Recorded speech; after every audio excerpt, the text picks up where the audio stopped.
प्रभु यीशु मसीह के मधुर और मीठे नाम में आज दिनांक 21 सितंबर दिन रविवार को आप सब श्रोताओं का हम स्वागत करते हैं। आज के दिन के लिए जो वचन है वो लिया गया है पहला राजा की पुस्तक उसका 19 अध्याय 19 पद। तब वो वहां से चल दिया और शापात का पुत्र एलिशा जो उसे मिला, जो 12 जोड़ी बैल अपने आगे किए हुए आप 12वीं के साथ होकर हल जोत रहा था, उसके पास जाकर एलिया ने अपनी चद्दर उस पर डाल दी। प्रियो, आज का विषय है ढूंढते हुए।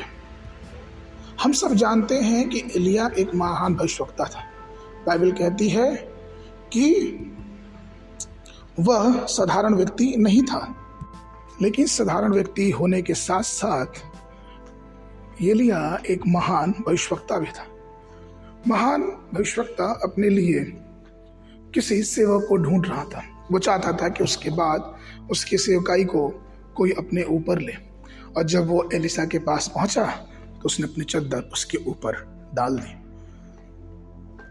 सोचिए प्रियो, कितना ही सुखद समय होगा, लेकिन उस आग्रह या फिर यूं कहें कि उस चद्दर के मूल्य को एलिशा समझा। उसने जाना कि ये बहुत मूल्यवान चीज है।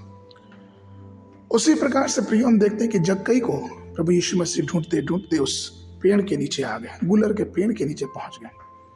और मैं आपको बताऊं, आज भी वचन ये कहता है कि प्रभु यीशु मसीह हमें और आपको ढूंढने के लिए इस धरती पे आया।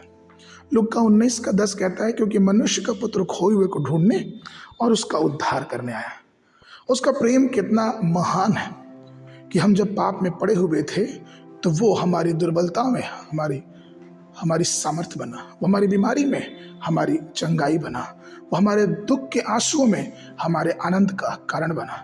वो इसलिए क्योंकि वो हमें ढूंढता हुआ इस संसार में आया। वो चाहता है कि हम प्रभु के साथ रहें। वो चाहता है कि जब सब दरवाजे बंद हो जाएं तो हम प्रभु को ढूंढें, क्योंकि वो हमें ढूंढता है। हम उसे पाएंगे प्रियो। हम वचन में देखते हैं किस प्रकार से यही एलिया जब निराशा था, झाऊ के पेड़ के नीचे बैठा था, परमेश्वर के दूत ने उसके लिए भोजन और पानी की व्यवस्था की।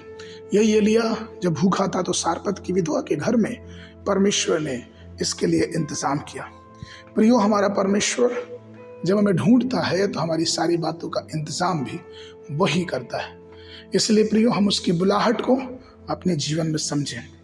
हम हमेशा ही उसके प्रेम को जाने जो उसने कलवरी क्रूस पे हम सब के लिए किया, और हमारे जीवनों से उसकी सेवा को और भी आगे बढ़ाएं, जिससे हमारे प्रेम के द्वारा और भी हम प्रभु के आनंद में अपने जीवनों को चमका पाए और प्रभु की आशीषों को अपने जीवनों में लेने पाए।